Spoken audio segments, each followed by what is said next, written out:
Hello, friends, and welcome back to another Needlessly Nostalgic. I'm one of your hosts, Tyler Nichols, with my other host, Mr. Lance Velchek. Lance, we are now on to our first, I don't even want to say divisive one, but it is divisive in that it's two different films with the same cut. This is like the one only, well, I guess we can technically, we'll get this again with Rob Zombie 2, like the Halloween 2, because there's the theatrical and director's cut, which are pretty different from each other. But this is really our first of having one of these that really changes a lot of the film. So this was the new one for me, and it's funny when you live long enough, you kind of see trends. But as a kid, especially for, we're not too far in age. I know there's always that divide we talk about, but we liked a lot of the same things. So growing up, 1 through 5 existed. And I remember, same with Nightmare on Elm Street, it ended at New Nightmare. And so I, as a kid, assumed like movies just ended. That's it. Like, that's all we got. So I remember seeing a trailer for this and being like, What? There's a new one? I thought this was done. So just as a kid being like so excited that, holy shit, because, even I knew that 89 was number 5 and this is 95. It's, that's enough. It's 6 years as a kid. I mean, I don't think I ever saw this in 89. I was way too young. But just seeing a new movie coming out, it kind of blew my mind. And the E! Entertainment had like behind the scenes, and I used to watch trailers on the E! So it was just a fun little thing. Film, I'm like seeing shit early. Like I saw, I think Child's Play at like 5 or 6. But then it's like in Jurassic Park at 3 in theaters. But it's like, those are like Jurassic Park. It's just like, that's just a mistake by my parents. They didn't realize it was going to be like, they didn't know about the raptor scene. It's like, mistake. Let alone with this kind of thing. Like this, what you're going into. That's crazy. My parents were born that time where they were of the generation where like, where your kids are. It's 10 o'clock. Like I would leave the house and not come back till the streetlights came on. And I remember every time my dad wanted to go see a movie, if he was with us, we went and saw it with him. He just dragged us along. So all that to say, I am going to front load this conversation and say that there is absolutely a nostalgic element for this movie that I cannot remove. Now I'm an adult and I can see past nostalgia, but I'm not going to deny that element isn't in this conversation. So, and then we'll talk more as we go on about the producer's cut, because I was aware of that too as a kid, and ended up getting involved in that. But basically, this was my new one. How about that? Yeah. Well, I mean, I should say, I've I don't know, like the theatrical cut I view in a very similar way as Halloween 5, in all honesty, where it's like, it's silly, doesn't like, there's a lot of stuff from just like the logic. There's so many like weird logic things, which we'll get into. But then like, I don't have the nostalgia for this like I do for 5. So I'm less forgiving in a way that I'm sure you're more forgiving of. Because 100%. I legitimately think that the producer's cut is one of the best Halloween movies. Like especially even this viewing, I just was blown away at a lot of the stuff that was happening. Where I'm like, and especially because I watched them back to back, and then getting to hear, because even Howarth and Ferrand were talking shit about the theatrical cut. So it's just because like Howarth had to do like a completely different score for the theatrical. Oh yeah. This is a lot of stuff. Yeah, let's get into this film. Halloween 6, The Curse of Michael Myers, directed by, is it Joe Chappelle or Joe Chappell? I say Chappelle. Because it's spelled like Chappelle Show. Yeah, I'm gonna say at this point in life, if your last name looks like that, you're Chappelle, unless I'm told different. Yeah, I'd agree. So Joe Chappelle, yes. Written by Daniel Ferrans and starring Donald Pleasance, Paul Rudd, Marianne Hagen, Mitchell Ryan, Kim Darby, Keith Bogert, and George P. Wilbur as our first returning Shape, because he was also the Shape in part 4. Though it is we'll get into it, but I would say the Michael Myers performance is one of the weaker parts of this, which is strange because I think that his performance in 4 works well. He seems violent. In this, he just kind of seems to be lazily walking along. Okay, well, let's dig in, man. Well, first thing I want to bring up is that because the producer's cut is out, But for slightly older people like you and me, this was definitely one of the biggest finds as a kid or as somebody like in my teens. So I know, Tyler, you can see this and people at home can't. In 2003, I went to my first ever horror convention called Flashback Weekend in Rosemont, Illinois. And I saw this DVD of the producer's cut. And if you open it up, it's just a burned CD. I mean, it might be the worst quality thing I've ever seen, but this was like the holy grail. I was like, holy shit, I had to be, 17 at the time. So this was, the fact that it's in 4K, Blu-ray, whatever, new and polished. I mean, its existence, even if you went on chats back in the day, was grainy, VHS-looking stuff. So, I mean, it is, I want to say probably the outside of maybe Hellraiser Part 4, The Bloodline, this is I think the biggest change in a big horror movie franchise that essentially was cast to the shadows. So it's I think it's something we should say. Like, yeah, you can get it now, but it's kind of like porn back in the day, or it's like I had to work for it. I had to find a nudie magazine in the forest. Nowadays you just go online and find Halloween 6. It's like, yeah, dude, I was watching a crappy DVD that was shot off of like a camcorder for like half my life. Yeah, which is crazy because, I mean, even for usually most copies, you would expect that like there to be, I don't know, weird grain, even we just did a couple weeks ago, we did Waterworld and talked about the Ulysses cut. And that Ulysses cut, like there's shit where it's like just random, looks like unfinished scenes, like in terms of green screen. This 4K cut they like went back into the negatives and did everything. Like it looks great, was mixed properly. So obviously there's a difference in terms of what scenes there are, but the quality between the theatrical and the producer's cut are the exact same. There's no jumps and like there's not like unfinished parts or unpolished parts. In fact, I was impressed by how clean it looks, which means they just had it the whole time. Yeah. They just had it safely stored and decided to give it to us now, which is surprisingly because, like I said, I got this in 2003. Yeah. It's 2025 as of right now that we're talking. It took them, and I know it didn't come out 2025, but it hasn't been out super long. So it's like, wow, it did take a good chunk of my life for them to just open the drawer, as opposed to, like I said, Hellraiser Bloodline, where like, no, they had to like scrub and find stuff and stitch it together. And it's the quality jumps all over the place. This is, if nobody knew about this issue, the producer's cut would come off like just what exists. There's no indication. Yeah, which I went kind of overboard with this. I listened to the commentary with the writer Daniel Farrans and Alan Howarth, mostly because I was just really interested in hearing Alan Howarth on this, but it's mostly Farrans talking because he really gets into like what the original intention of the script was, what they cut, because there was a ton of stuff that they didn't even film that was like from the script.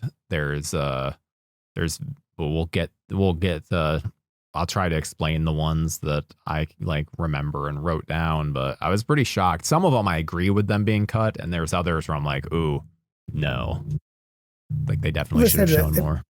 An infamous production because Chappelle supposedly wasn't the biggest Michael Myers fan. The Weinsteins had control. Yeah. Everybody was kind of like, this is one of those too many cooks in the kitchen. So like by the time they did a test screening, a lot of the shit that people hated, they hushed hushly, quickly reshot, and the ending was essentially just like made up on the spot because they had time. So this is one of those like death from a thousand cuts type of movie, regardless of what happened. Because you're right though, even the producer's cut is just the best version that they had, being that the version of the script was essentially not filmed. It was cobbled together. Yeah, and this was our first movie with Malik Akkad, who would then obviously take over for Mustafa after Mustafa was killed in that terrorist attack. But this was also his. He was an associate producer, so it's kind of like the bitch producer got to do This is a Weinstein movie. Stuff. Yeah. As much as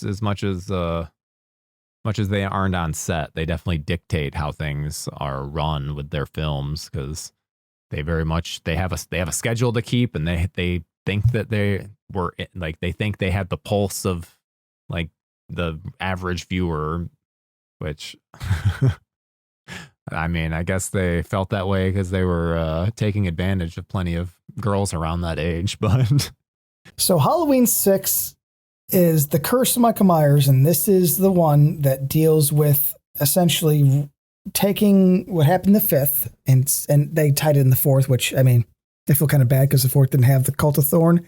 The 5 had the symbol, I believe, and the Man in Black, and they had to retrofit what that answer was. And so this is, and I think this is important to talk about, the mythology dump. And the 90s were very famous, or I shouldn't say famous, infamous, I guess, if we're looking back.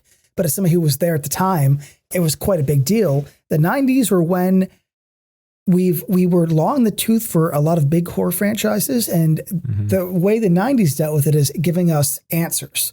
So the Texas Chainsaw Massacre, The Next Generation, that was actually the Illuminati controlling the family and letting them go wild. The Cult of Thorn is Halloween, and Michael Myers is actually, controlled by a cult, and the symbol, and it goes back to the Druids, and Freddy Krueger actually had Dream Demon sperm, which he made a deal with, and he works for them. Hellraiser deals with a box from Le Mans, and how the good box is always built, and how that was going to be the ending. So we actually spent the 90s over-explaining everything and all the things we loved, and none of it actually worked, but I love the swings that the 90s gave us, because we will never get that interesting again, not that it worked, but we are very, very reserved in how we make our sequels now, to the point where it might even be boring.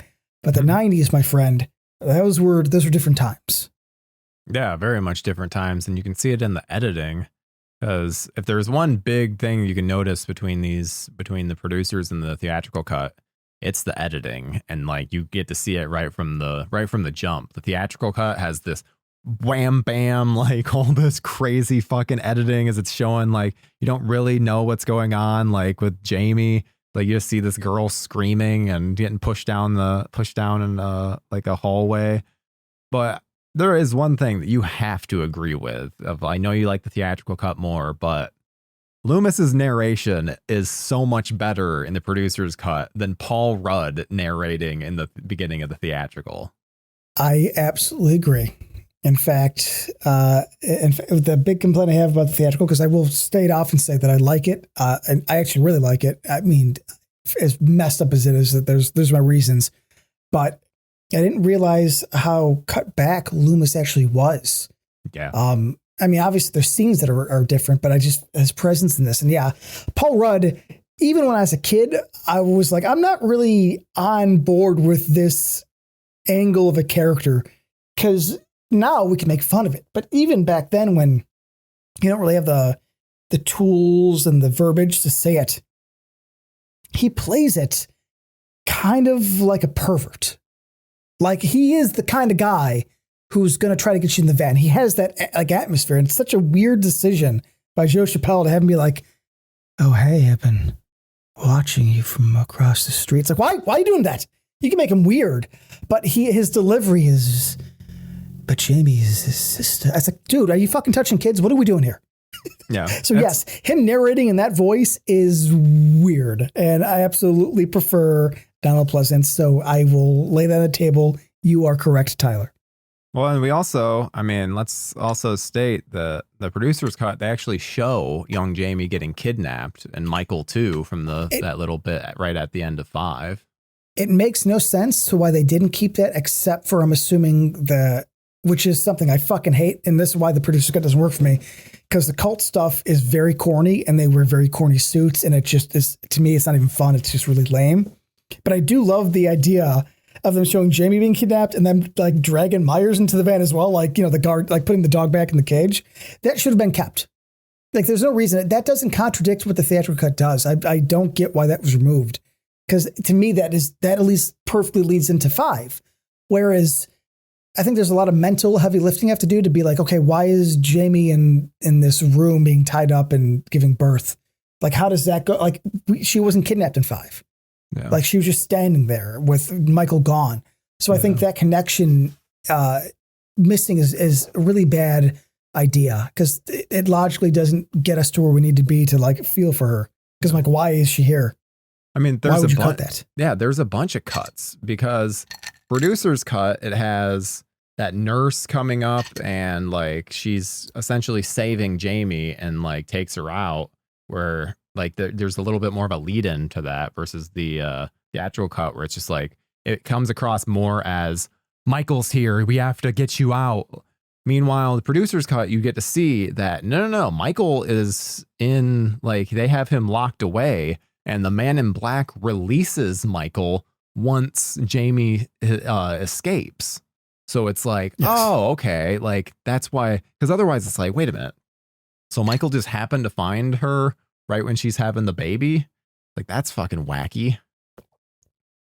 Well, okay, let's get this out of the way because I'm going to be doing a lot of defending of the theatrical. But the producer's cut is an actual logical movie. Yes. Like it puts together well. Now, the problem with me is I think it's a stupid movie and I think The Cult is the dumbest thing in the world. I mean, I appreciate how much they tried to remove it and kind of keep it vague.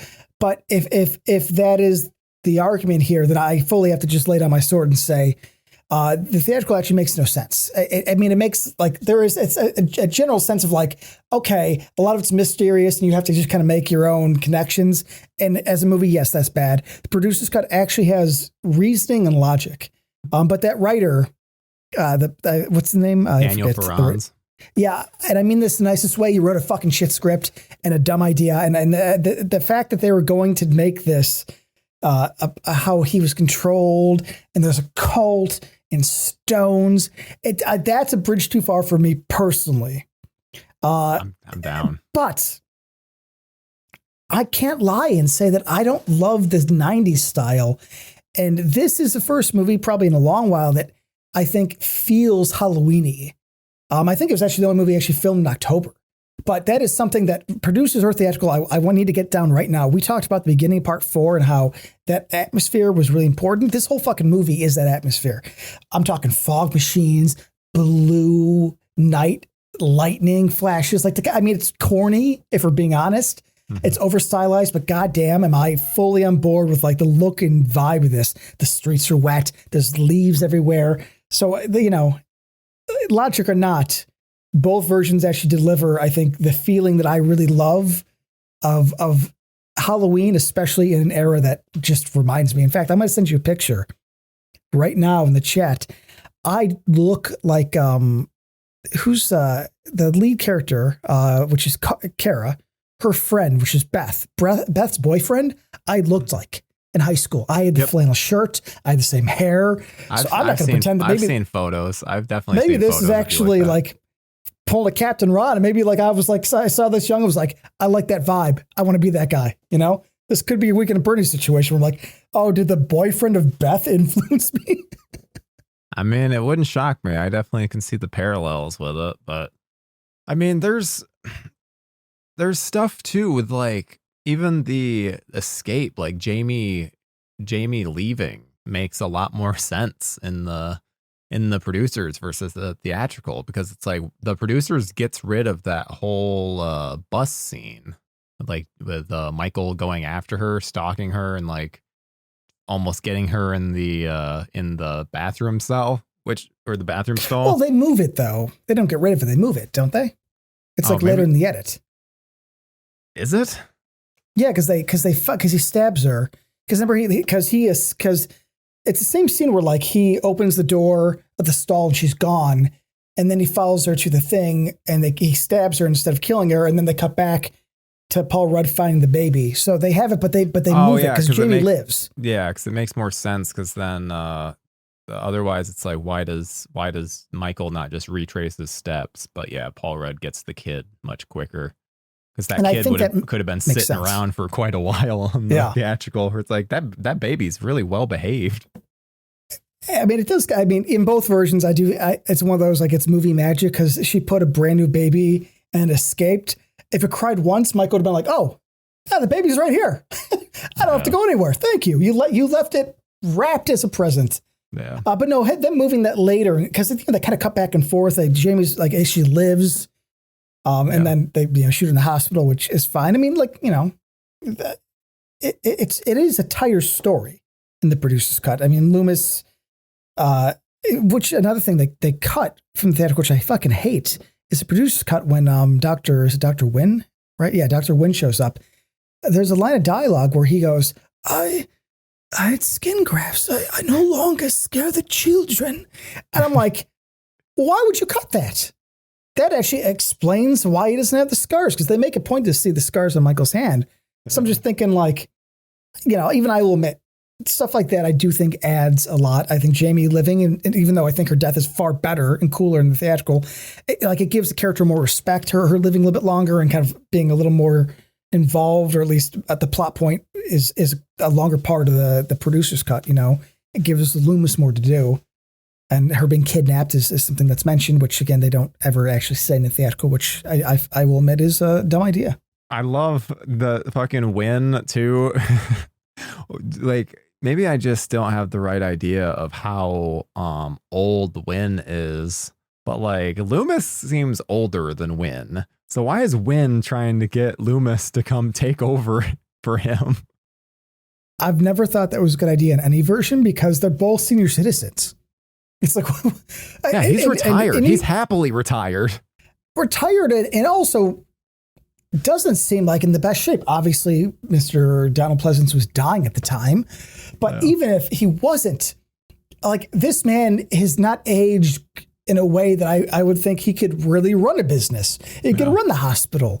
Like, that's always been a weird plot point where it's like, even the producer's cut, when they knock him out, he goes, I'll leave him here. It's his office now. Now that's a different line in the theatrical, where I'm like, bitch, you might get 2 years out of this guy. Maybe. Yeah, he has a cane. He can't talk. It's like, go for like an intern, man. What are you doing, Dr. Wynn? Yeah, find a younger protege. Like, what the fuck are you thinking? Like, you're just going to, it's like, then Loomis is just going to have to find another one in a year. That's what I'm saying. You're kicking the can down the road. You're putting more work on this old retiree. Fucking insane. Look out for your friend, But though I'm going to say this, producers or theatrical, regardless, I've always loved Loomis in this. It to me is a little. I mean, maybe because he's just so old, but as much as I enjoyed him being crazy in 4 and 5, I will still state that's not necessarily Loomis. It's not my Loomis. Mine was a little more calculated. It's built up. Yeah, I still don't. Every movie he gets more and more insane. But I like in this one. He's just retired. I think I wrote down actually like this awesome line, where he's talking to the mother. I think it's Deborah. She's like the old glasses, which looks like every mom from the 90s, like to the point where it made me nostalgic. But he's like, it grew inside of him. And he clenches his fist. I'm like, there we go. That's my Loomis. Getting all passionate, trying to be like, pure evil. He must leave the, everything about it. His voice, his oldness. Like I'm a fan in this movie. I clearly a paycheck. Maybe to pay for his fucking kids doing the funeral. I don't know, man. That being said, I like old Loomis. I found him comforting, and I assume you can't disagree too much. No, I like him. That's yet another reason I like the producer's cut, because they cut out a lot of Loomis in the theatrical. Like a lot. Like Loomis is hardly in the theatrical. So then it's like I like the little bits from him in the producer's cut. It feels like more of a journey for him versus him just feeling like more of a cameo. But Daniel Ferran's even mentioned too of one thing that they wanted to do was Lindsay Wallace was supposed to be Tommy's girlfriend, and then they were told to make him more of a loner. Like they wanted him to be more of a loner, which I think that then makes him seem like more of a creepy sex pervert. Yeah, I mean Rudd's performance is a weird one. I mean, this is the first movie of the era to try and tie it in, bringing him back. Jamie, Dr. Wynn, he's in the first one as well. It's like, so this is the first attempt to sort of tie into this universe. I mean, it's clunky.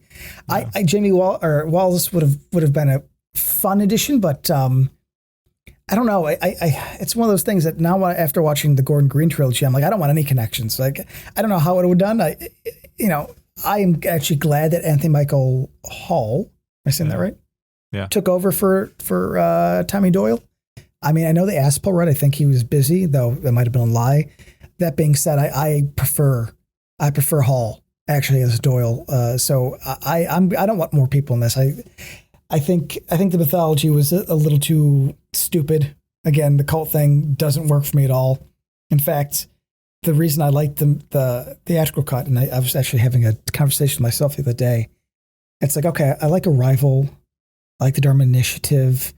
I like when science is sort of like a generic use to look into magic, even though it's not a connection. But so it's like how would magic be measured if we found it in real life? We'd use science. So the fact that there's doctors at the end and doing shit like experiments and cloning, like, it doesn't make sense. No, is it stupid? Absolutely. But I think my personality, I relate more to that. I find that more in line with what I'm into, as opposed to like their hoods and stones. I think we've been honest with each other. I don't like fantasy like at all. So any fantastical element has to be sort of grounded in I want to say like something that I could grasp or at least like measure. And so I think that actually is the reason why the producer's cut doesn't work for me as much, is because it leans really into the fantastical. And I have a hard time, I think, finding that fun, which I think a lot of people probably love the producer's cut because it's corny and cheesy and they get to have a good time. I would opposite. I'd say theatrical cut is corny and cheesy, and that's the producers that's more mature. No, what the fuck you talking about? This dude, he stops with stones. They have those dumb little outfits. There's a part where Michael's standing when they're trying to like. Dude, we're not even sacrifice. to the ending, but the ending is so much better in the producer's cut. Much better. Disagree. Theatrical cut's far better. Let's go. Oh no, We'll get there. We'll get there. I mean, one of the things I like so much more with the producers, and this is one thing in the theatrical that bugs me so much, is young Danny. Young Danny just makes no sense in the theatrical, versus in the producers we're able to see that, like, oh, the cult is grooming him to be their next, like, Michael Myers, which was originally, we get to see a little bit of it, of like the camera moving forward. And then it ends up showing Danny up in the bed, and like the man in black is standing over him, but has that super corny, like, modulated voiceover. Come to me, Danny. Come to me. Which I don't like that, but I like the concept of all of that. And Franz even said, he had said that the whole point, and it was originally written as a recreation of the first, like the beginning of the original film, where it was going to be a oneer that then has the man in black going through the house and then ending up in Danny's room, which I would have liked as like the connection. But I guess like day of, they were just like, no, well, that's probably too much work. I think even said like the crew was starting to run into overtime, and so they just like cut it. I would have preferred that, because it doesn't necessarily change anything. I mean, in the theatrical, you still get the voice. You see him a couple times. I mean, they do lessen it because there's not that stupid scene where Michael Myers is like outside in the yard where it's like, kill for me, Danny. Yeah, I still think it's there, but no, it's lessened. But I think that's what is going to be the theme going forward, is that like, I like it lessened because I think it's stupid. All of it's lesson. Mrs. Blankenship makes no sense in the theatrical. She made no sense in the original. Come on. They set her up. Old lady. They set her up though. She's clearly a part of the cult and has like been keeping an eye on things. It's at least set up in that. I'll take that over just like a random, like, essentially a twist at the end of like, wait, what? This old lady that we've maybe had one line of is suddenly a part of it, which there's no cult in the theatrical. So it's just like, what the fuck is this? I mean, but there is. It's just it's handled differently. The cult is essentially the win in the hospital and the people and shit. I mean, because they still, the scientists. Scientists. It's still a cult. It's just they're not wearing dumb robes and having stones. But though it's funny because as I watched the theatrical, like I could tell where they cut, because when Kara jumps out the window, which is awesome because in both cuts she jumps out a second-story window through glass. It's like, best case, you've broken your back, or at least all your legs. In the producer's cut, they cut to all the men with the stupid ropes, like staying in the doorway. And they do the same thing here, but it's like just real quick. So it's like they're still there, but they're definitely cutting around those robes. And even in the Wynn office, there's or not the Wynn office. It's I think when they're in the hospital part and Doyle and they're watching Michael kill everybody. Like there's robes in the back, so it's funny. They're around, but they're trying to pretend they don't exist. So yeah, I know. I want my cult to be scientists and doctors. I think that's fun. Yeah, I'm not as into it as you. I know. I could tell. I mean, I like the idea that Halloween is banned in Haddonfield. That's very fun because it would make sense because this town has been, and now it's earned three different occasions of Michael fucking just wreaking havoc on them on Halloween night. Like, yeah, we're good with this, especially when a bunch of cops even died, and it made sense to me.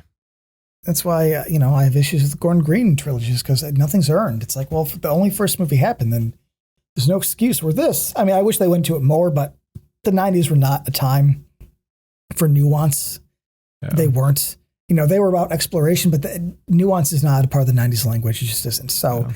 I wish it was more. Though I do really enjoy I call him the man cow, but I think people online refer to him as, who's the guy from New York? That shock, Howard Stern, Barry Sims. Like I like that little section because it does flesh out the town a little more.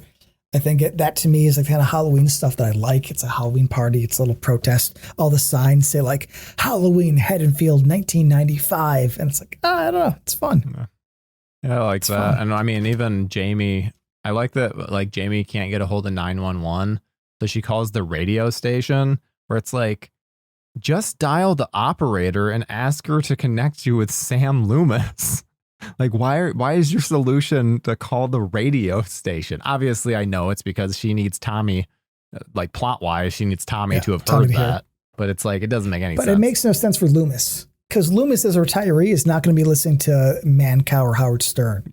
Yeah. He's just not. But why would he have that on? Especially the radio show. It's like, there's a girl that's like being horny for Michael and like wanting to see what's underneath the mask and shit. Where it's like Loomis would not be listening to that in any way. Makes no sense in any version. It's foolish. Yeah. But I want to take a small side quest because I was doing some research, and in the producer's cut and theatrical, they show the bus map. Yes. And I wrote it down because obviously I am from Illinois, even though this was shot in Utah with the mountains and the original is California. Okay, so let's start at the very far end. I'm not going to go through the whole map, but there's Pontiac, Haddonfield, Smith's Grove, Dwight, Gardner, Braidwood, Joliet. I got family from Joliet. And then there is it Romeoville and then Oak Lawn? I actually have history in a couple of those places. So here's the irony of all this. So Pontiac, Haddonfield, Smith's Grove, Dwight. Do you want to know the distance between Pontiac and Dwight? Is 21 Pontiac miles. Michigan? No, Pontiac, Illinois, my friend. It exists. Huh. And so does Dwight, Illinois. So Pontiac to Dwight, which is going to cover Haddonfield and Smith's Grove, is 21 miles. 25 minutes. From, as an Illinois and Chicagoan, we say minutes, which means that if those two are 25 minutes, that means Haddonfield is in between. Which means Pontiac to Haddonfield has to be 10 minutes. So, my friends, I did the research, and what is in between Pontiac and Dwight? Odell, Illinois. So, in this universe, in this movie that sets up this, Odell, Illinois is Haddonfield. It is in between both. And it is like 10 minutes from Pontiac. So, essentially, my friends, you could now rest assured that Haddonfield is Odell, which is about 30 minutes from Oak Lawn. So this isn't as podunk as they make it seem, though Odell, Illinois seems to just have a gas station, because if you look it up online, there's just a gas station in the picture. I always bitch about the town changing in Nightmare on Elm Street in this. So what I'm telling you, my friend, is Odell makes more sense at the beginning of part 4 than any movie we've seen. Part 4's opening, that's Odell. Everything else, that's Juliet. So we've been lied to, and I have proof. Well, not. It's funny that you took that from the bus thing. My first thing was going, oh, so Smith's Grove is a town that then has a sanitarium. I just assumed it'd be Smith's Grove Sanitarium. It's just the name, the full name. Oh, really? Yeah, it's its own little town. Yeah. Yeah, I never assumed that it was like its own town called Smith's Grove. So that was my big revelation from seeing that bus map. But the problem is if you're going to use real towns that are so close together, you can't have Haddonfield squeezed between because the bus stop makes it look like, oh, Pontiac to Dwight's probably a couple hours. 21 miles. That's a bus. I mean, buses do that. Buses stop between towns. I mean, I have it drawn out. It's just how the lines are. Look at those lines. How many dots I got in there? They didn't think of this through. You're assuming that's like representative of the actual bus route. You've been on the L in Chicago. Sometimes it's just a fucking straight line to show. It's not showing all the twists and turns. Okay, fair enough. But 21 minutes. In 21 minutes, there's 3 towns, is what I'm saying. No, 1, 2, 3, 4 towns. 4 towns in 20 minutes. I mean, I'm just saying, I feel like you made Haddonfield a lot smaller than you should have. That's all. Well, then we can bitch out, let's see, production design. Oh, no, art director would be that. TK Kirkpatrick. What the fuck, TK Kirkpatrick? Why did you not think this through? Kirkpatrick, come on, buddy. Come on. Well, I'm sure nobody at the time was detailing maps on a piece of paper, but as somebody who's from Illinois, again, I've been to Pontiac, because no offense, that seems a bit white trash. Mm-hmm. I have been to Joliet, Romeoville, Oak Lawn. I mean, I'm a South Sider, but I always assumed that Haddonfield was just really far south in Illinois because it has that feeling, and it's like it's pretty north actually. I mean, in the scheme of things, but I know. And listen, it's a fake town. I just thought I'd take the time to be an ass. That's all this is. I took some time, and I was an ass. Now it's my time to be an ass. Let's talk about the mask. Best mask since part 1. Why the fuck is it like twice as large as fucking like the other masks? Why is it so big? He's fucking big. He's big in this, buddy. This is fucking bulky. This is honestly, before Zombie, this was the Jason Voorhees of the Michael Myers. See, especially theatrical cut. I don't think, I think if there's like part 4 felt more Jason. This guy just feels like he's like lazily walking around, just like walking into kills. Like even when he fucking has the thing with Kara towards the end in the house where it's just like she's able to like take care of him easily. I mean, she's smart enough to sneak up and trip him. That's about it. Come on, man. This guy's he's hulking. I do think they show him walking more, which is interesting. But I don't know. I love the mask. I'm going to say this right now. I love the fucking mask. I think you're wrong. It was modeled after the cover, which I never knew, the cover of 4, which was technically modeled after part 1. So it's bulky and weird. And I think Wilbur is just a bigger dude. But I love this mask, dude. I love it. I love how they film it. I love that they, for the most part, get rid of the eyes. And I like the hair being wild. How come you don't like this? I'd be like 5 more than this. What the hell, man? Breaks my heart. I just don't like this mask. I never have. The hair is longer. It just doesn't work for me. I mean, I'm not going to say 5 is like this great, amazing mask either. I think they both suck. But you're saying this sucks more than 5. That's my argument. Yeah. Yeah. I'd say like, I don't like this mask. I don't like and I think a lot of stuff with the mask comes down to the vibe of the stunt performer that's under it. And I don't like this. Like, and I'm sure one thing that you like is they got those fucking black fabric on the eyes, so you can't see the eyes at all. And well, so in this one they don't have it, but they shoot it correctly, because there are a couple times where you see the like that what would be bags and eyes randomly. And though the directors, or not directors, the theatrical cut's far better at this. There's a lot more, I think, eye flesh in the producers, which I don't like, but they shoot him correctly in this, which they did not in 5. Or even 4 is a little weird, but at least 4, like I think they tried. I like the mask. I like the way he's filmed. I like how he fucking looks.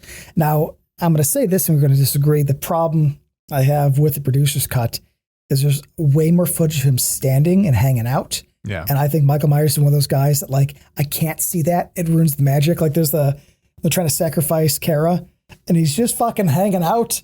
I was like, dude, I get it because he's a guard dog in this, which I don't love.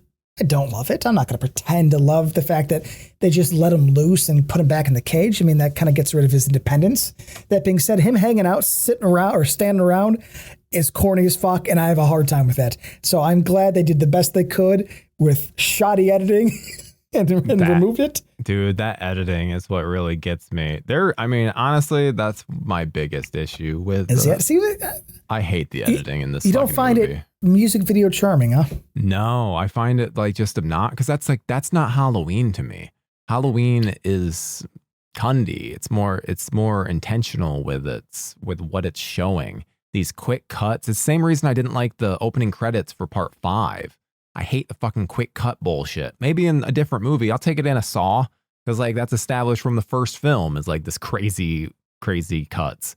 But I don't like it coming in later on because it feels very disconnected from the world that's already been established. Like we're 5 films in and we have not gotten this kind of editing yet. And now I've seen the producer's cut that doesn't have this editing. So then it's just makes me annoyed.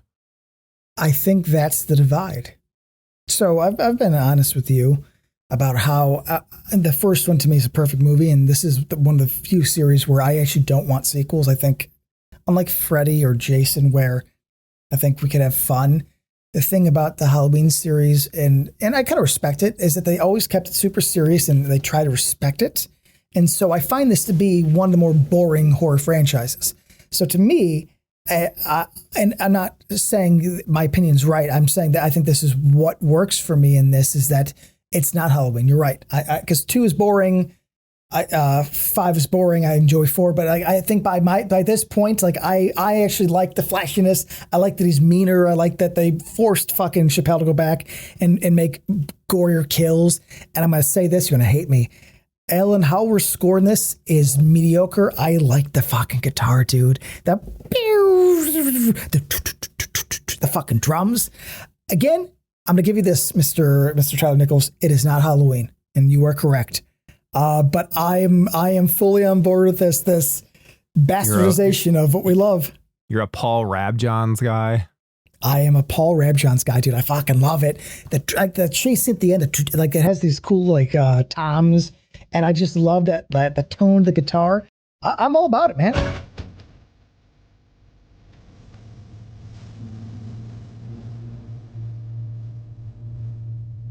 I think I'm more forgiving of this MTV influence because, I find this series to be a little lacking in style outside the original, of course, and part 3. Well, we kind of skipped over it, but what do you think of Jamie's death? Because I've always felt that like it was so fucking disrespectful to kill her off in such a crazy way. And I've also never fully understood the machine that she's placed on. I mean, I prefer the theatrical cut. Let's get this out of the way. For I think as important as she was in 4 and 5, I do find both cuts disrespectful to her. And I think Danielle Harris was lowballed and that's why she didn't return. And then I think there's some history to that. I don't like how she's dealt with in any of these versions, just because it does feel like they're just kind of going through the motions. Yeah. But I do prefer her violent, mean murder than the silencer in the hospital. But again, silence in the hospital makes more sense in terms of story-wise. It is now closing a loose end. And, for the character, at least, I guess you could argue she has her arc, where in this one, it's just, oh, hey, here's Jamie. Remember her from 4 and 5? Dead. She should have been the main character. She should have been Kara, or Kara. I don't know her name. Kara. She should have been her. I like Kara. I like, is it? Marianne Hagen. She looks so much like Robin Lively from Karate Kid 3. I like her. I've always liked her in this. I think she's very mature. This is the movie where we're not dealing with teens. I mean, I guess they technically are, but they present hers. And I looked into her. I think she was 30 at the time. I'm like, why have I always dug this chick? It's because she's not like Beth, where it's just annoying. But that being said, this should have been Jamie. I don't know why she wasn't the lead, especially if she's been kidnapped and raped by Michael. That's an interesting thread. She could have escaped, and we could have followed her with Tommy Doyle. Because this also is a movie that really sets up that the house is important. Loomis even says, he goes, "This is where his memories are, his pain." It's like guys, why the fuck is the house important? Like, I know they've kind of hinted at it. They verbally say it, so I don't love that. But regardless, in both versions, that's it. So you got to just take it as it goes. Wow. But that's a long-winded answer for saying that I don't like how they dealt with Jamie in either version, but I prefer her death in the theatrical. Well, the Farrans actually mentioned that Michael did not rape Jamie. It was the cult doing IVF. So that means someone jerked Michael off. I mean, listen, a man's got to relax. Yeah, listen, it's not gay. It's just two guys having a good time. Honestly, it's like I prefer the IVF explanation over Michael raping her, because then it's like Michael's not a sexual being. I don't like he's just pure evil. Okay, you're right. But him getting jerked off is also, we're walking down that road where it's like, so wait, they had to get him hard and he had to go in a cup? Yeah, is that mask on? Is that mask off? But that can still be just like human nature of like, oh, he doesn't know what's going on. He's like, oh, why do I like this? He's not good. The rape actually, I feel like, implies he has to be more of a active participant. I feel like Michael Myers ejaculating, regardless of the method, is a weird route to go down in the 6th movie Halloween. But you know what? I guess I'll give you that. Fine. I guess a rub and tug is a little more logical, though. Again, I got questions. I prefer the logic. That's what we're learning from this. I want some logic. You said that earlier. It's like you're more you're less forgiving. Like you want logic, where it's like I actually, oddly enough, like this as a slasher. It's like I just want to kill a bunch of people, have some cool Halloween atmosphere, some convoluted, nonsensical cult full of doctors and scientists. I mean, the fact they, in both versions, I do enjoy that Smith's Grove has been turned into this evil place that has a lot of bad characters. And you give me this at least. The set design, I think, is great. I like the house in this. Does it make sense? It's not the Myers house, but it doesn't have the mansion feel of Part 5. I think Smith's Grove has a cool, creepy look. I like it more in the theatrical because I think I looked it up. It's like a water treatment plant. But there's something very, not Urban Decay. What is it? Very, I don't know, mechanical. I can't think of the word. Yeah, I like it. Even though I think it's cut from the producers, but like the whole tunnel system, like it looks interesting. The long hallways in both cuts, which I think is fun. Yeah. I want to talk about your favorite character in the whole movie, the dad. I was gonna say we're talking about my main man, John Strode. Yeah, him fucking just chastising Kara at the breakfast table. It's like, you little bastard. I love that guy. I've always loved him. I wrote down. He's such an abusive asshole. He fucking hits the poor girl. I'm not saying I want to be like him. He has work whiskey. I really did appreciate that. His wife calls him and be like, "Hey, you got this house because it's a murder house." And he's just like, "You're talking to other people." He's just completely an asshole. And then he opens his desk and I'm like, what does this guy do that he has like a whiskey pint as like he's taking a nip? The guy needs to relax. He's stressed out. I'm like, okay, I'm sorry. Should he be the lead? Why are we following Mr. John Strode more? Fucking, he's amazing. Again, not a good guy. But I mean, in this movie, they're just like, what if the dad is just the worst human being ever? We haven't got that in this series yet. Like, people are relatively like decent. This is the first, like, what if the villain was also Michael, or was Michael, but also a Strode? Yeah, which also, I guess that's another thing we haven't even discussed, is how like the Strodes got brought back into this. Oh my God. It's the dad's brother from the first movie. Yeah. So that means like Jamie is their niece. Sorry, Lori is their niece. I'm Jamie Lee Curtis. So Lori's their niece. Yeah. Like, what the fuck? Because they had to like tie to the family and the house. It's like, wait, because Loomis says it's the house, but it's also the family. I think they're just covering the ground. But I mean, you at least have to give me his death in the theatrical is far better. His head explodes. Give me that. Come on. What the fuck? No, I don't. Dude, are you I not don't having like a good it. time? Like, how are you not having a better time with the head explosion? Because it comes across so silly. Like it makes me more like laugh than like it actually have an intense moment. Like I don't know. It just doesn't work for me. What the fuck is going on here, dude? I understand like the logic aspect. I came into this knowing I was going to have to be like, hey, fair enough.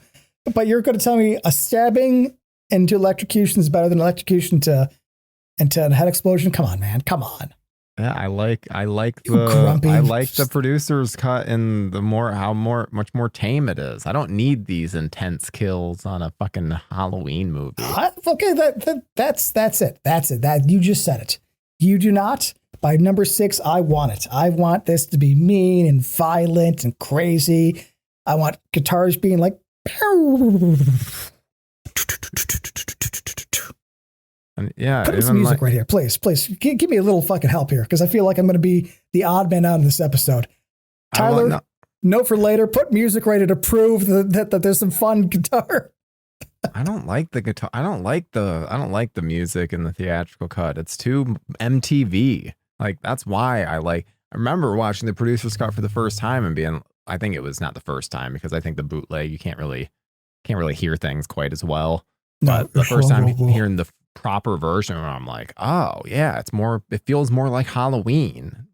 Things like connect more versus this this weird guitar and just MTV style is the best way of putting it. Yeah, it's lovely. It is lovely. Let's see. But see, I feel like there's a bunch of shit here that you're saying that then like I'll say in the H2O episode of like, no, I like that. I like the Marco Beltrami music. I like this. I like that. So it's like, well, the H2O is going to be a rough one for us. I mean, I'm going to come in respectful, but I want to make sure we're still friends at the end because I'm going to tell you you're out of your goddamn mind for most of the hour. I love H2O. Of course, not a single head explosion in that. Just wide-eyed Michael. Not a guitar slide in the movie, man. 4 different. They used my mask in the beginning, though. They used this mask. Yeah, for like a scene. The best scene in the movie, though. I guess. Yeah. I like Michael stalking the mom in the house. It reminds me a bit of Part 5. But it was done. Can I ask you though? Hold on. She looks at the paint on the ground. I never understood that. I watched both versions thinking like there's gonna be something that I missed, but she's coming down the stairs. She looks at the little paint roller and the thing and then freaks out. So clearly that was moved, but I don't remember any scene setting that up. By chance, did you catch anything? I don't know, because her main freak out is when she actually sees Michael. But when she's walking down the stairs with the suitcase, she looks at it and she goes, and then she sees Michael and across the way, and then she runs outside. And are you going to bitch about that kill? Do I have to prepare myself for like a great Michael Myers moment? So the framing of the kill isn't done well, and like the literal angle of the camera doesn't make sense with how far down she is. So it's just bad in how they set up the camera, but I like the concept. Fuck you. Oh my God. You are being so picky. Dude. Logic. Okay, fair enough. I want my logic. Yeah, now you do. The angle, yeah, the angle doesn't make fucking sense there. I'm telling you, there's just you random fucking little things. Grumpy McGrumpins here. I don't have the inches lower. I don't have the nostalgia for this that you do. Yes, but I mean, what I'm surprised is like this is the most stylistic one, probably since the original I think was more grounded. But like, come on, man. I mean, like the blood against the thing. You got the fog. You got the fucking the lightning. This has like that kind of like but I hate the editing so much, like because all these things, like you mentioned the lightning, it's associated with like a super loud sound design and then like a crazy cuts, which I fucking hate. Like I don't like that, and I wouldn't like it if it was in a Friday the 13th either. Which thankfully we don't get that kind of edits in any Friday the 13th. No, but we got Heart of Cider in some fucking universe now, so let's curb our enthusiasm here. I think you and me are going to be quite disappointed sooner than later on whatever they're going to do with that. Yeah, I mean, we'll see. I liked that teaser that they put out for the. I don't know, man. That mask is so fucking annoying. But they're hiding it a lot, which I like. I think because when they finally do give it to us, it's going to look real bad, man. I'm getting like Mighty Ducks from that thing. I don't know. Yeah. I don't love that, but I mean, one of the coolest things that happens with the, I mean, obviously Billy Sims gets killed. It doesn't make much sense in the theatrical cut because it then immediately cuts to like Beth and the boyfriend at the house, where then Michael's there, where it's like, holy shit, Michael's teleporting again. But the producer's cut adds there's a little bit more that happens, which Tommy Doyle is like walking throughout, which we get a lot more of that like Halloween vibe. But he comes across that little girl who's like, Mommy, it's raining. It's raining. It's a good scene. Fantastic. It might be my favorite scene in the movie. I like because it's creepy little girl. Yeah. And then he falls down. Yeah, I mean, yeah, logically Michael going across town, but then again, like I said, the way it's framed in real life, it looks like this town is 1,000 people. I mean, you got to at least give me this. They handle the house being important at least a little bit better than part. Oh my God, you're not gonna. Sorry, I almost got offended before I even said this because we're gonna have a fight. Are you going to tell me that how they deal with the house in 8 Resurrection better than this? Are you going to say that to me right now? I don't think the house is a big thing in this movie. It is a big thing. He keeps going back to it. Yeah, it's like stomping ground. Yes, but I feel like that's more because of the Danny thing. I feel like he's like has this weird connection with Danny versus the house, because then they're trying to the cult of Thorn is setting him up as another, like the next conduit. So I think the attraction is that. But in both versions, Loomis talks about how Michael will always return to that house because it's where his memories are. So I guess I'm using that little info dump as this is the first movie that starts really saying like, the house is something that's going to happen, which I don't like, but I think it's handled a little better in this. And maybe you're right. Maybe because the cult thing is the undercurrent of like why they keep going back. But it's funny because the house is never important. And it's like, this is absolutely something where it's like the Freddy house, the same thing actually. We're like, okay, well, fuck, the house is iconic. Let's just tie things back into that. Yeah, we got to bring it back. The boobs in this, not, I should admit, I think we're both fans, respectfully, but I remember as a kid, the boob shot in this. Now you saw it a lot later, so maybe it's not as important to you, but I should state that in 95, this was a big thing because I'm pretty sure, I know there's boobs in 1, but there's not any in 2. There's a little bit in 3. The 3 is, I think, kind of hidden. None in 4. None in, 5 has a boob shot, right? Yeah, 5 has a boob shot. Okay. Blonde girl. I think this is a good one. I guess you might not agree. She's a brunette. I mean, honestly, I had to look back because I didn't remember. Must be nice. Growing up in a different era, huh? It's the girl in the bed with, I think it's Beth. Because the guy, after he finishes, is like, I gotta go shower. Which is just, I'm not going to blame this movie. It's a trope from back in the day to get the guy to leave the girl, but I always love that. So I go shower. It's like, you could pee maybe. Is the fucking It's Raining Red, is that in the theatrical cut? Yeah, it's in both. It's just, I think there's a little more with Barry Sims. Yeah, the build. Yeah, like he's bitching more about being in the town, whereas in the theatrical, I actually could tell they used some audio from when he's walking and talking and put it over Beth and her boyfriend just kind of standing there. Yeah, well, and because then in the theatrical cut, he's like wrapped in lights and in the tree, but in the producer's cut, he falls. He falls in both. He falls in both? There's just more in the theatrical, or in the producers. Oh yeah, he does fall. Yeah. No, because as a kid, I remember being like, well, because then it goes to the boobs. And again, I'm only mentioning this because as a 10-year-old kid at the time, that was a big deal. So you kind of remember that stuff. It is funny too, because it's like, and no offense, boobs are boobs. I'm a fan of all of them, but they are just like A cups.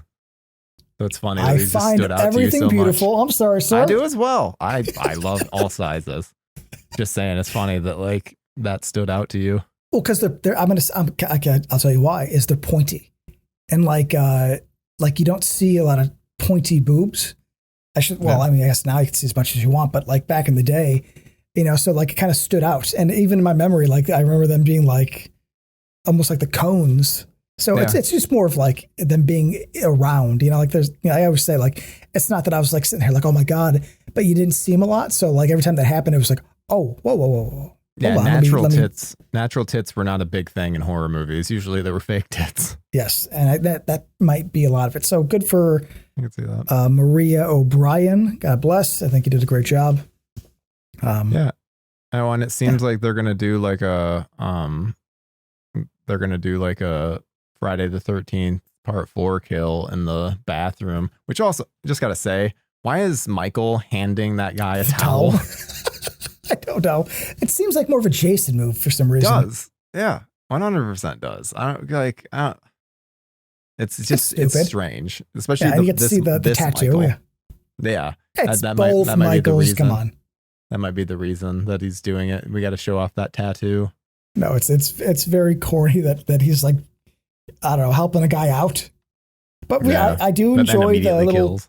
Call back to more part 2 where it's like, it pulls him in the back and that's fine.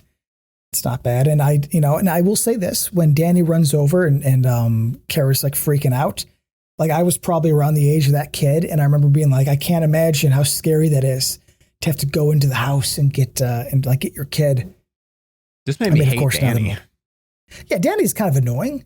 Yeah. It's like, stay the fuck in the house. I get it. He's controlled. But as we talked about, that's stupid in both cuts. They don't do a good job of directing that. Chappelle just doesn't do a good job of directing that in any way. I agree. Doesn't come across. It comes across like he's like just a stupid kid who's interested in what's going on versus fighting that in any way. There's no like the kid's expression doesn't ever change. Danny doesn't seem. Like, I can't tell the difference between Danny just hanging out and Danny being sort of mind controlled. There's no, and you're right, that is Chappelle. Yeah. Which is funny because Chappelle complained about this movie being taken away from him because he didn't do any of the reshoots. But what nobody wants to say out loud is that Chappelle did the reshoots on Hellraiser Bloodline. So you did to Kevin Yeager what they did to you. And that was after this. So I'm sorry, Chappelle. What the fuck? You want to run your mouth about how they took your movie away, but then you actively helped screw over Kevin Yeager. And again, I get it, it's business. But I just want to bring up the fact that he did what happened to him. And it was after, so he had the lesson to learn and didn't need to do it. But just a little bit of knowledge for you. Yeah, and I mean, Chappelle's made a pretty decent career for himself on TV. Yeah.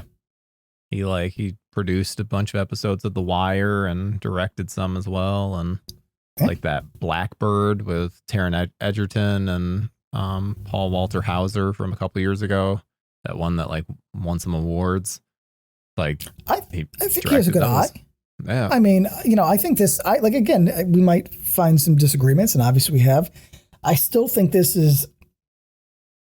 I think it's better directed than 5 and 4, personally. I mean, I know you're going to fight me on that, but I feel like just more atmospheric.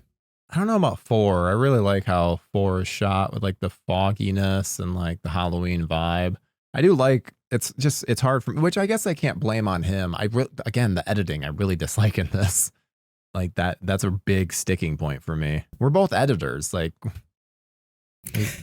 Yeah, but I'm okay with those style. I get what you're saying, but I think the divide here is that you don't like it because it's not Halloween. I like it because I don't give a shit about Halloween after the first one. Yeah. So I guess that is something I should state, which is I don't have any loyalty to like what makes this series because this is the one I always found kind of boring. I love 1, but I think 1 should be its own movie. I don't actually want Halloween to be an ongoing series. As of for Jason and Freddy, I do. Like even as iconic as the first Nightmare on Elm Street is, I love the sequels as much. Jason, I think it's better as it goes along. So I'm never going to be the guy that's going to have, I think, a lot of respect for the lore of Michael as much as I think you would, because I like that this is MTV. I like the guitars because, I'm just more open to them changing it. But I think it's a valid point that you make that it is not, because you're right. I'm liking a non-Halloween movie acting as Halloween. You are complaining that it's not Halloween. That's your problem. And I think that's an agreement we could both find common ground on. Well, and I think too, it's like, so we've talked about this in the past where it's like, I love that first film in like a bubble of like, Michael is just pure evil. Laurie's not his sister. He's just targeting these people. So I'm less, this was probably not the case when I was a teenager, but now I'm just so much more forgiving of whatever lore they're adding to it. Because for me, I'm just like, well, I mean, I prefer how it was in the first one anyway. So it's like, they just it's like, oh, they're now adding this. They added the sister element. Like, oh, now they're adding like the family element. Okay, now there's a cult thing. It's just, it feels like they just add more and more layers where then I'm just like, okay, yep, I can deal with that. I'm accepting of the whatever craziness you're going to bring us. Especially, I mean, even like they start cutting stuff back, and then obviously they reboot entirely 2 different occasions. So just never know what to get with this series. It's kind of all over the place to the point where I'm much more accepting of the shit that they do with this franchise versus Nightmare on Elm Street and even Friday the 13th, because it's like, no, I still have a very specific idea of what those things are. Halloween, it's always been so changing that I'm just like, yeah, I can go with the flow. I agree with you. I think I might have brought this up earlier. I think the issue is that they try to keep it so similar. I mean, they mess around with the mythology a lot, which is weird. But if you really think about it, in terms of like stylistic changes, this series is very reserved. Like, this is the most stylistic difference up until this point. Whereas like Jason, I mean, they're by 6, it's just a different movie, different series. Yeah. Freddy, I mean, 2 and 3 are completely wild and different. 4 is different than 2. So I think that's my big issue with this series, is that they're so protective that they kind of make the same movie over and not give the cool wild swings or interesting directions. And you know, I get that you hate the editing. But you know, this is where the age comes in. Like the MTV shit, like, I don't know, it brings me some warmth. Though I will admit fully that when this episode airs, I will have nobody on my side. So you have already won before we ever started. I don't think that's true. I think we have a lot of listeners that are around your age that probably have that same thing of just like having seen it, and where it's just like, oh yeah, the MTV style. And because I want to say I probably saw this movie for the first time in like, I don't know, 2002 or 2001. You were was that grade 11. school or junior high? Yeah, I was 10 or 11. So yeah, I was definitely in junior high by then. So up until that point, you had what existed? 1, 2, 4, and 5 were the ones that I had seen, and all just TV cuts. But this existed, though. I'm saying, what existed when you? This existed, but I just didn't know of it. Like, I didn't watch it. It wasn't around? On TV. Yeah, 7 was around. Okay. So what about 8? I'm wondering, like, when you got into the series, what was already. By the time I got into the series, the first 7 films were out. Okay. Like Resurrection was something that I was then able to see after. So that was your new one. Yeah, that was my new one. Okay, because I think that helps in terms of like where you are in your life. Like I always want to say, like whatever the new one was, that kind of alters not how you feel per se, but like where you started. You know, it's like when I get into like classic rock bands in high school, everything was out. I didn't have to live through anything. So I think that's a different vibe than when you see something new. I'll be more forgiving of Resurrection because it was my new one, where I like, it's a similar way with you with this, where you're like, I don't care about the logic, or it's like, and there's going to be weird editing stuff in Resurrection where I'm just like, yeah. Bunch of flashes. I'm going to say in both versions, I hate that Wynn is the Man in Black. I've never liked that. Just because I think that actor, Mitchell Ryan, I liked him. I thought he was a good actor. It's like, yeah, I like him as like Loomis's old friend. 2 old senior citizens on an adventure. I wanted that to be the case. Him being the guy is, I mean, the most like, oh, you did not think of this. You didn't think through when you made the Man in Black in part 5. And listen, I've said this to you off air. I'll say it on air. I am a sucker for a Man in Black, whether it be I don't know, John Locke or Jacob's brother, whether it be Walter Dim from The Dark Tower. So I'm not gonna lie, if I were to write a story, there's a good chance I'm going to put a Men in Black somewhere in that. So I'm more susceptible to such a stupid character in a series he doesn't belong, because I like the idea. Yeah, I mean, it's also, once you then think, it's like, oh, this is the guy who was kicking dogs and shooting up police stations. Like, how the fuck did he even get through the door? Seems like he could barely walk. And also, it's like, if he's from the hospital,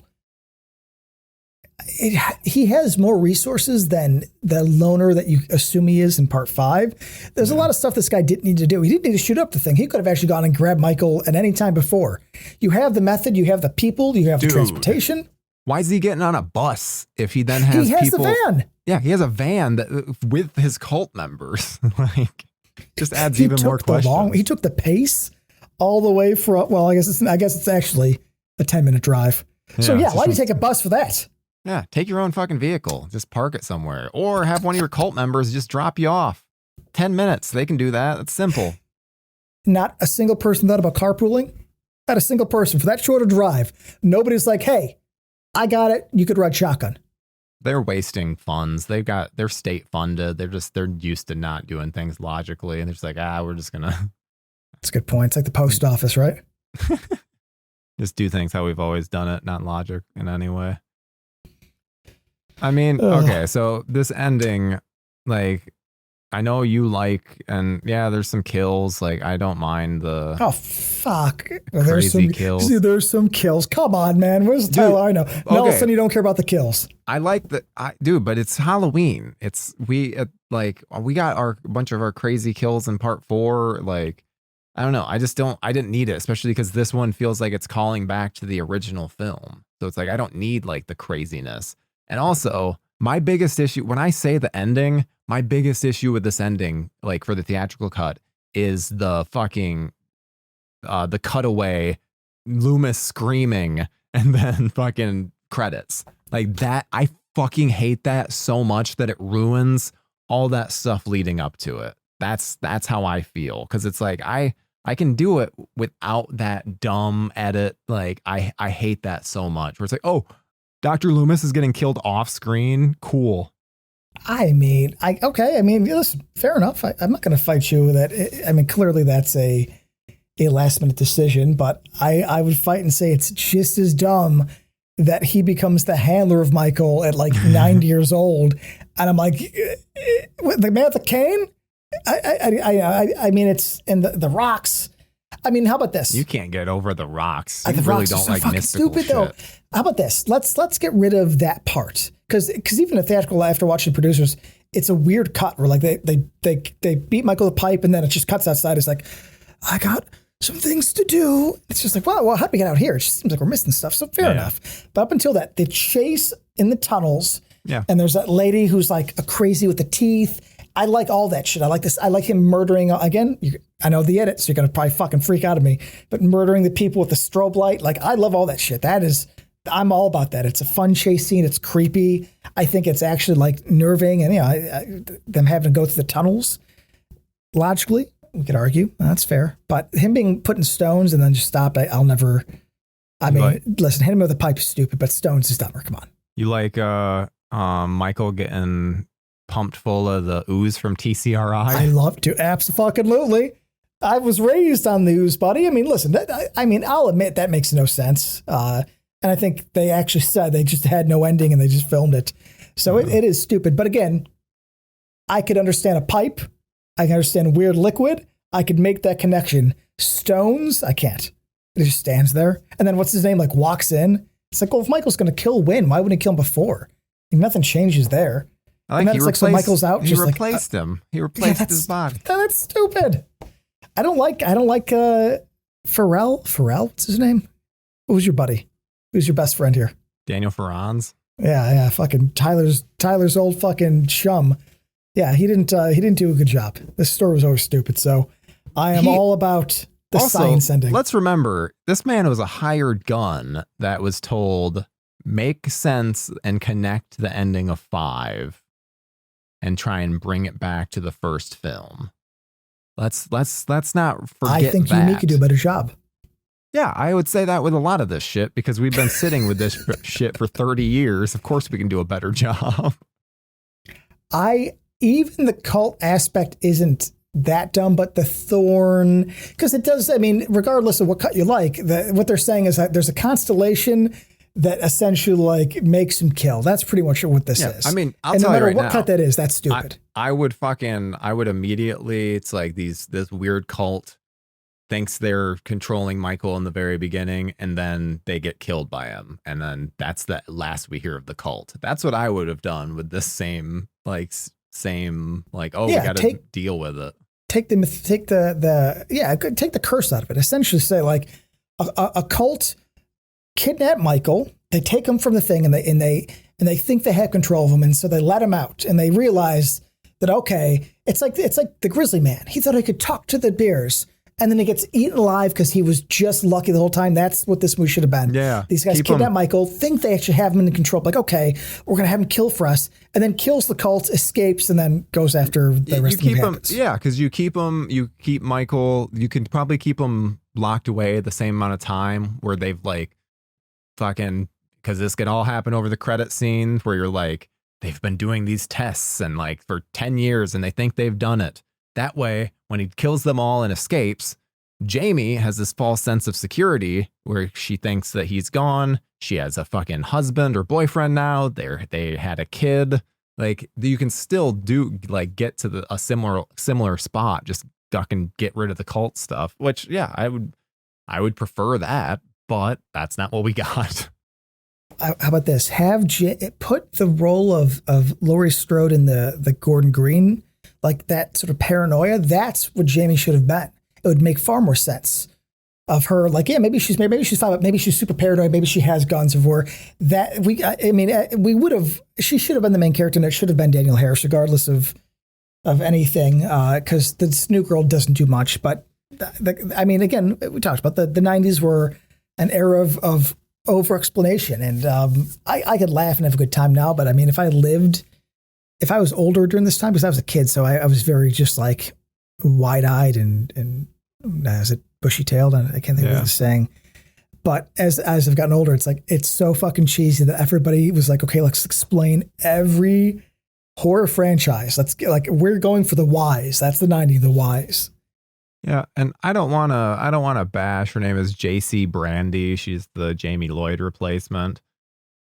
I don't think she has anything to work. Yeah, I don't think she has anything to work with here, and I think Danielle Harris would have been like rough in the role as well because there's not much for her to do outside of cry and look scared and run away, which it's not really what you want from the Jamie Lloyd character.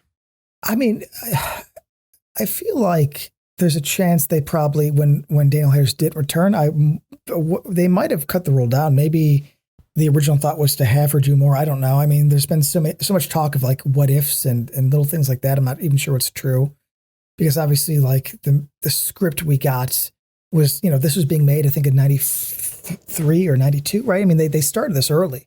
This is one of those that took a lot of drafts to get going. So who knows where it ended up. I mean, in the end of the day though, I like it, but nobody else does. The producer's cut is definitely caught on, but I'm pretty sure people keep rating this quite low regardless. So, I think even the fans it has, this is definitely pretty low on the totem pole. Yeah. Well, I mean, I think actually, I think they're different enough. I think they're deserving of two separate ratings. So first, what would you give the theatrical cut? That's 2 stars. It's fair. Yeah. I have 2 stars as well. I was not expecting that from you. Well, are you going to wait for the twist? Let's go. Let's hear a producer's cut. Wait, no. I thought, the producer's cut is 2 stars. Oh, that's what I was asking for. I thought we're talking about producers first. No. Because they're 2 different cuts. I'm so sorry. Producers is 2. Theatrical is 3.5. Okay, that makes more sense. Because I was like, why were you the same with me on that? No, 3.5, buddy.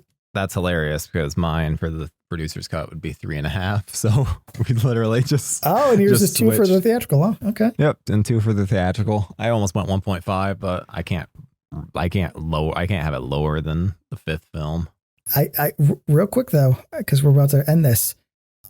I loved the rendition Oh, the Halloween theme in this. Faster and more rockin', buddy. I fucking hate it so much. I have multiple notes on my thing of how much I hate the music. I knew you would. Theatrical. Well, I would like to. Can I ask you something? During our ranking episode, I'd like to rank the themes, the Halloween theme, because they are actually relatively different every one, and the masks. Okay.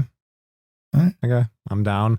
We're in H2O, we're gonna have to like come to a consensus on what the mask is. I mean, I already know that, but let's wait for the episode. So I just mean because there's like 4 different masks, so I don't want to rank like all 4. Like, you know what I mean? We need to just stick with one and consider that the H2O mask. I mean, I would say the close-up mask is the mask, because with the far away ones are the different ones. The close-up one is the one where like you see him in the little like circle window. I believe that to be the mask. I think that's the Stan Winston mask. Yes, because it's not the KMB and it's not Part 6. Well, because there's a Part 6 mask. Then there's the alien mask, which I thought was KMB, and then the new one, but that I might be mixing the KMB then there's up. a CGI mask as well. Well, I mean, let's not get ahead of ourselves here. Well, I'll save that for the episode, which I think is next. Yeah, that is H2O Halloween Water is next. So we'll have a fun time with that. Get our LL Cool J on, and the very, very Kevin Williamson inspired sequel. But I mean, this will be our first post-Scream Halloween, so it's not that big of a shocker. But yeah, I feel like we've done it. Thank you guys so much for listening. You can make sure to subscribe to our Patreon. We have a merch store as well. We have all those links on our Instagram. So yeah, check that out. And thank you so much for listening. We'll see you in the next one. Goodbye.